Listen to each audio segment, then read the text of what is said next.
Компьютерийн үйл ажиллагааг шалгадаг бэлэг гарт орхон хэрэглүүр бол Task Manager. Windows-ийн програм болон системийн ачааллыг Task Manager-аар харах боломжтой. Task Manager-д орох эхний арга нь Ctrl-Alt-Delete дараад эндээс Task Manager-ыг сонгоно. Хоёр дахь арга нь Ctrl-Shift-S дараад орох боломжтой. Эндээс юу харж болох вэ гэхээр энд таны анхаарах 3 хэсэг байгаа.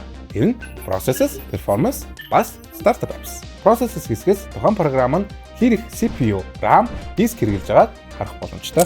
RAM хамгийн ихээр ашиглаж байгаа програмыг харахын тулд та memory-д дарж харах боломжтой. Нээсээ ямар нэгэн програм нь гацаад эсвэл not responding төлөвтэй байвал та тэр програмыг сонгоод end task дарж хаана. Дараагийнх нь болохоор Startup Apps. Та энэ хэсгээс компьютер асахад автоматар ачаалдаг програмуудыг идэвхгүй болгох боломжтой. Хэрэггүй програмуудыг идэвхгүй болгосноор компьютер тань хурдгаснаа.